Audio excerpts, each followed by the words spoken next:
Ravi de vous retrouver sur le plateau de Lady vous écoute. Notre sujet aujourd'hui à l'aune de ce qui se passe dans le calendrier de la COP21 nous mène à parler d'un projet, d'un sujet précis, c'est la biométhanisation avec un N, les ménagères et la biométhanisation. Voilà de quoi nous voulons vous entretenir aujourd'hui à la faveur de la visite sur notre plateau de 3 invités qui sont partie prenante du processus et ensemble nous allons les saluer. Monsieur René Boucher, bonjour. Bonjour madame. Vous êtes chef d'entreprise, merci d'avoir accepté notre invitation avec nous sur le plateau.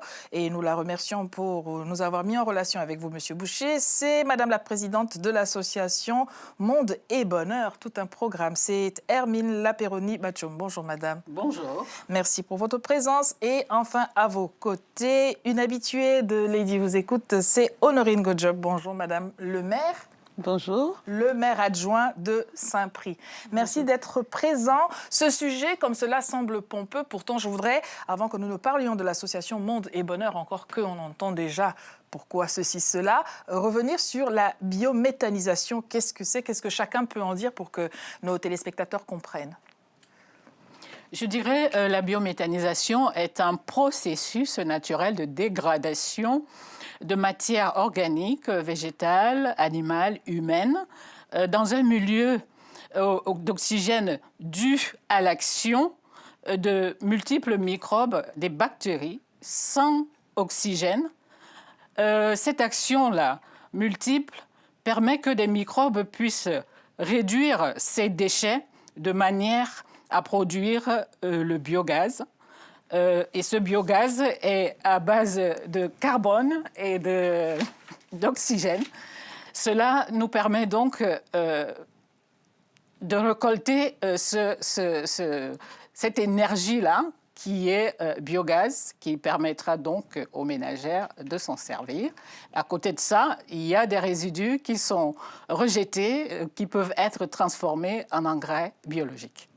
C'est donc en perspective du développement durable, Madame Godjob, déjà? Oui. Alors, que faites-vous vous-même dans ce processus-là et puis dans l'association que l'on va présenter tout à l'heure? Bien, il faut déjà retenir que nous sommes dans la période de la COP21 et le projet de Madame Laperoni rentre dans ce moule-là, tout en sachant que le projet, avant de vous parler de la biométhanisation, le projet répond aux 17 objectifs de l'ONU. Les 17 objectifs de l'ONU qui visent l'après 2015 pour l'après 2015 et l'objectif étant 2030. Donc la biométhanisation, si on la réduit au niveau de la ménagère, nous allons parler du compostage ou alors du tri des déchets. Donc dans le cadre de cette association, Madame Laperoni a eu vraiment, elle est pleine dans le sujet puisque ce sera abordé dans les ateliers que nous allons assister à la COP21. Ce projet va entraîner une éducation de la femme, de la ménagère. L'éducation, non seulement au niveau du tri des déchets, de la gestion des déchets et comment transformer ces déchets pour avoir des engrais qui serviront à ces femmes, à ces ménagères, de pouvoir alimenter leur potager. Donc, la biométhanisation, c'est à titre industriel, mais pour la réduire au niveau des tâches ménagères, nous parlerons du compostage. Merci pour ces précisions. Monsieur, vous avez la parole. Je rappelle que vous êtes chef d'entreprise, que dans votre entreprise, vous prévoyez déjà un processus de biométhanisation. Voulez-vous revenir dessus? Oui, en fait, on prévoit en fait, ce principe-là depuis un certain temps. Et en ce qui concerne la biométhanisation, c'est un nouveau projet sur lequel nous sommes en train de travailler et qui est en fait, pour la société, un grand apport dans la mesure où elle permettra non seulement de résoudre le problème d'exode rural, mais aussi d'apporter une technique pour pouvoir réduire au maximum, je veux dire,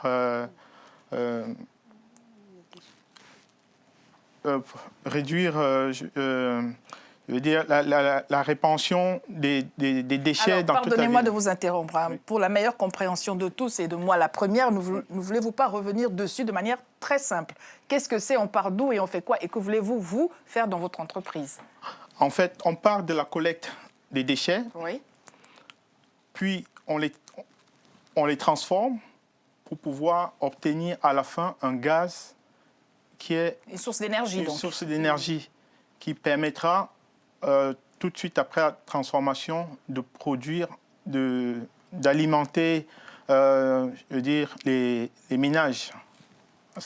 Et les entreprises Et aussi, parce les que entreprises si comme- là où l'électricité parfois est rare, ou en tout cas là où il y a des délestages, peut-être que cela peut permettre de prendre le relais. Alors nous parlons de tout cela en rappelant qu'il y a quand même une rencontre à l'initiative de l'association Monde et Bonheur. Et je voudrais déjà, pour ne pas l'oublier, que l'on regarde l'affiche, c'est le gala de charité du 20 novembre pour soutenir l'action de l'association Monde et Bonheur. Le 20 novembre, donc, une journée de conférence, et le 21 novembre, la rencontre B2B, et puis le gala de charité. Je vous redonne la parole, Madame la Présidente. Qu'est-ce qui a initié cette association? La création de cette association a été faite du fait que j'ai été mère assez jeune. J'ai pensé... M-E-R-E ou M-A-I-R-E? Maman. J'ai D'accord. été maman très jeune et j'ai constaté que la jeune fille africaine, camerounaise en particulier, une fois qu'elle a été maman, elle se dit son avenir n'a plus lieu d'être. C'est pour cela que j'ai créé cette association pour soutenir les jeunes filles qui ont des enfants de manière à scolariser ces enfants qui, au bout du compte, ne peuvent pas aller à l'école parce que la maman ne pouvant pas s'entretenir déjà elle-même. Et ça nous a permis de soutenir dans certains villages la construction des salles de classe de manière à ce que ces enfants aient droit à l'éducation. Pendant des années, 10 années aujourd'hui, nous avons fait beaucoup de travail dans les villages, en zone rurale essentiellement. Nous avons fait des campagnes de santé parce que nous nous sommes rendus compte qu'on est parti sur l'éducation et on a trouvé d'autres problématiques, je veux dire, qui font que si un enfant a faim, il est malade, il ne peut pas aller à l'école non plus.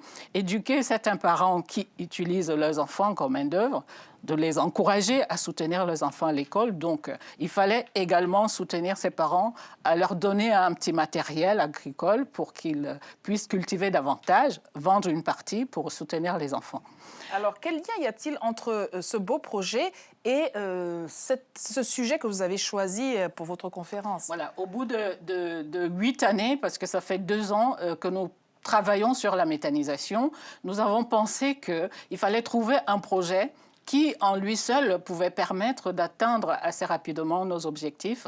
Celui, à la base, de réduire l'exode rural, rendre les villages attractifs, de manière à ce que tous ceux qui sont partis des villages, qui sont en ville, qui n'ont pas de maison non plus, pas de travail, puissent revenir, créer dans cet exode urbaine, réduire l'exode rural de manière à, au bout du compte, réduire par ricochet les migrations clandestines. Donc, nous avons donc pensé à ce projet de méthanisation parce que ce projet, lui seul, nous permet de résoudre plus de 8 problèmes dans ces villages. Nous l'avons dénommé le plan 6ESA. Pourquoi cette dénomination codée? 6E, ça veut dire E comme économie, E comme emploi, parce qu'avec ce projet, nous pourrons créer des emplois. E comme éducation, il faudra éduquer et ses enfants et ses ménagères à cette nouvelle vie. E comme environnement, parce que la matière première, c'est ces déchets. Donc, on va assainir l'environnement à récolter ces déchets comme matière première. Alors, oui. S comme santé et A comme agriculture, parce que les résidus nous produisent l'engrais biologique dont on booste l'agriculture. Bon, alors, ça n'était pas un code pour James Bond. Hein. Très bien.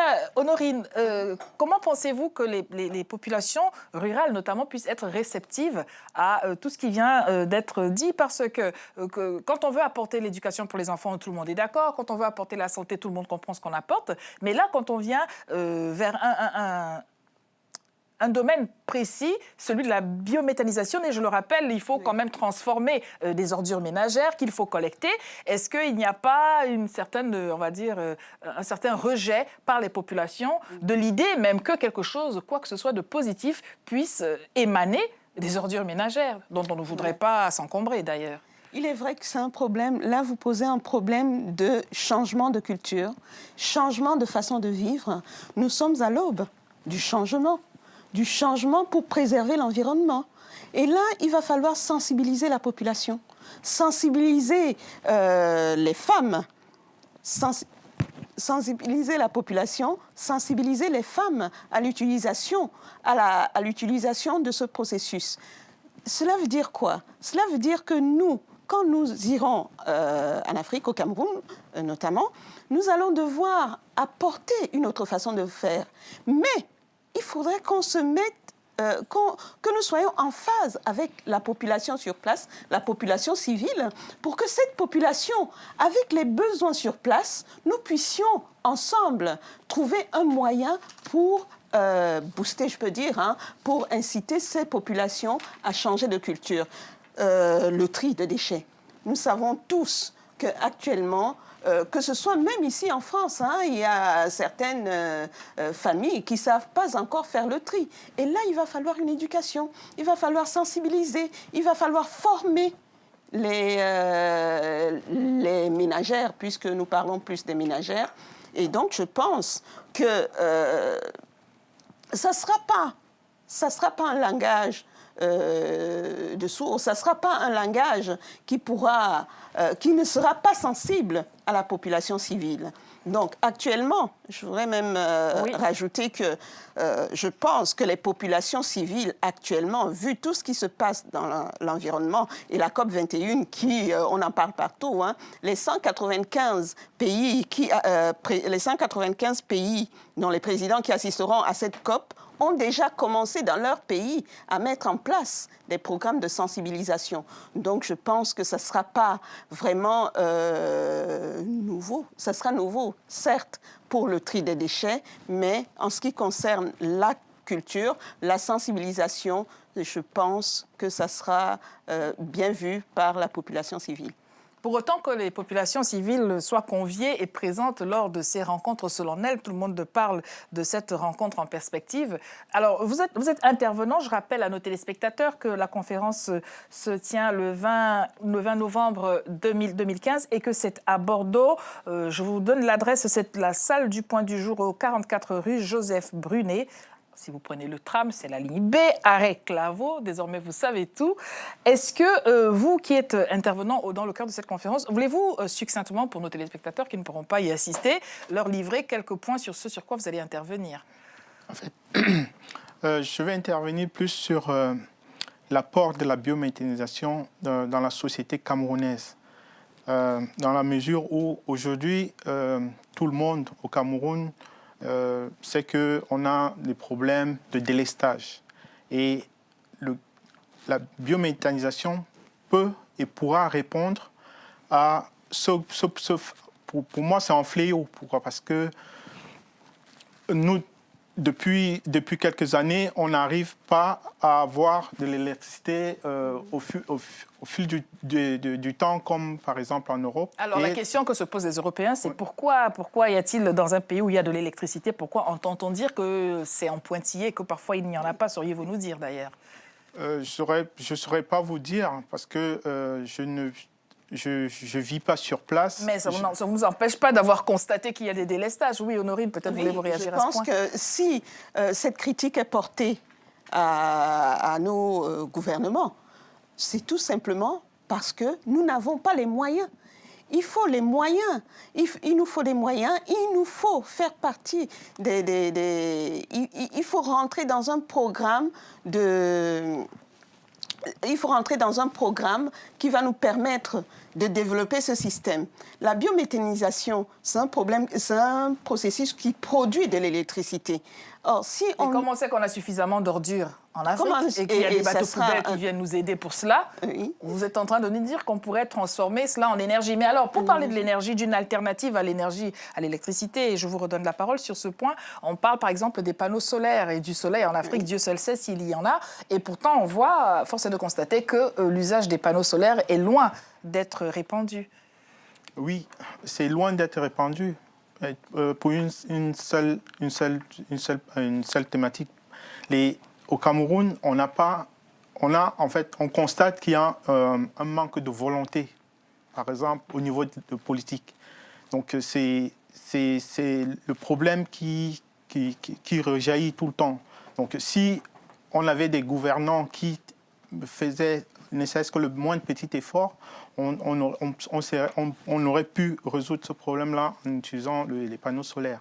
Et mon apport actuel sur la biométhanisation, Oui. c'est pour essayer de résorber ce manque d'électricité, par exemple, au Cameroun, et essayer d'encourager la ménagère à la production du gaz qui est un apport considérable.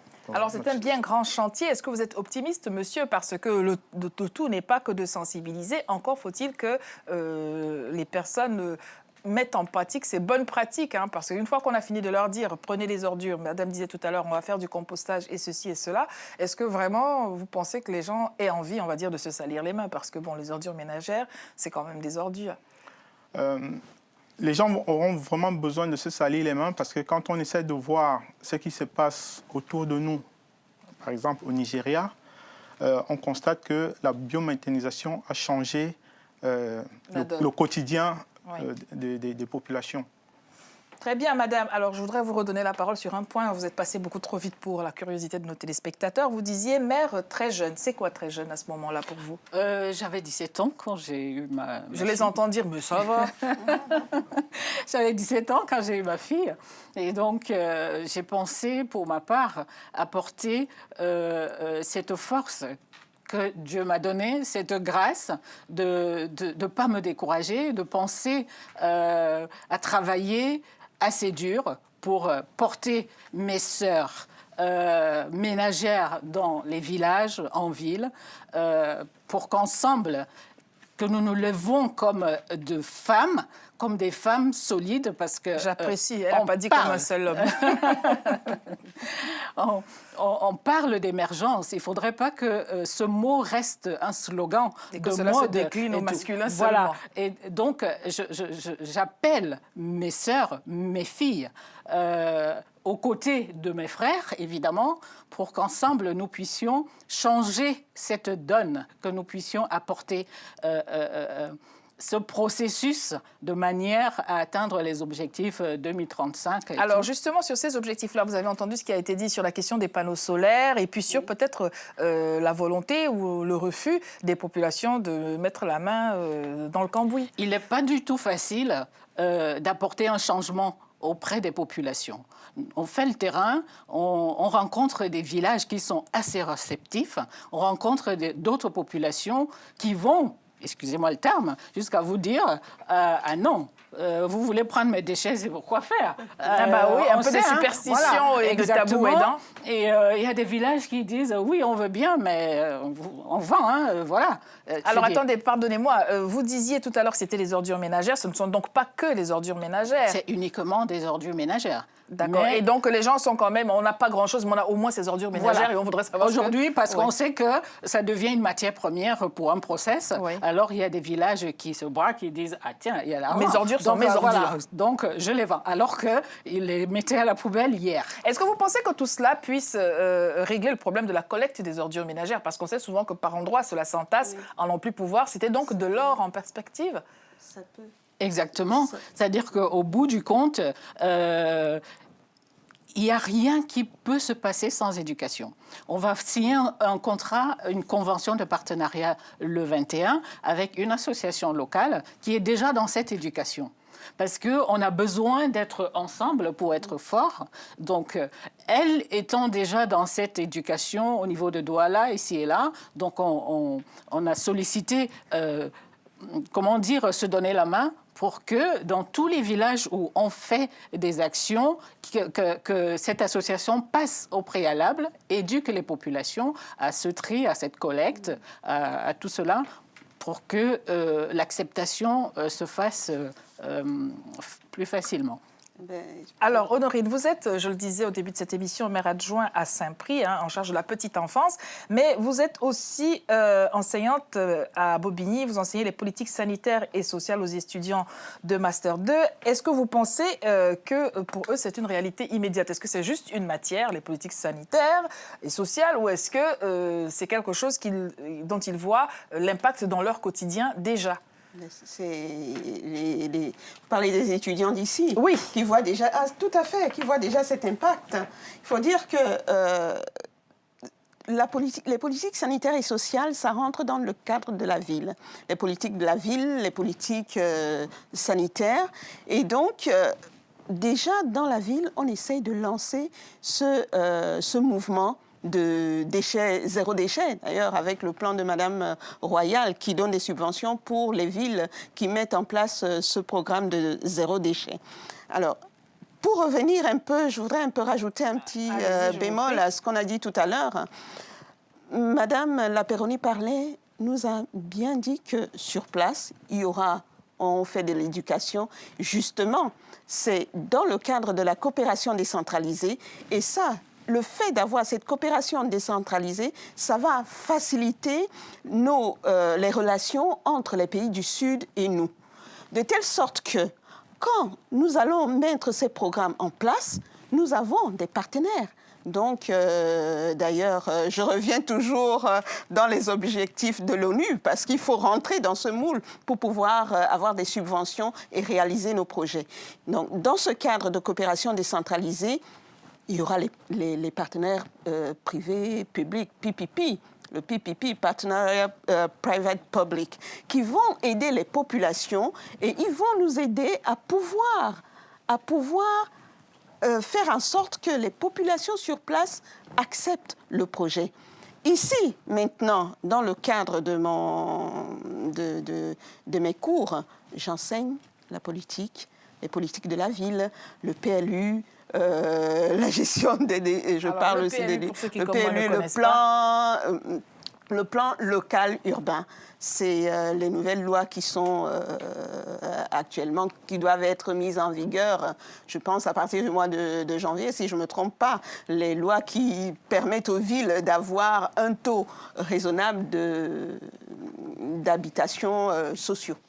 Alors, tout de même, vous parliez tout à l'heure, madame, et je voudrais vous laisser l'occasion de lancer cet appel solennel. Vous ne vouliez pas finir cette émission sans vous adresser à ceux dont monsieur disait tout à l'heure, nos gouvernements ne veulent pas, nos gouvernants ne veulent pas. Alors, peuvent-ils ou ne veulent-ils pas?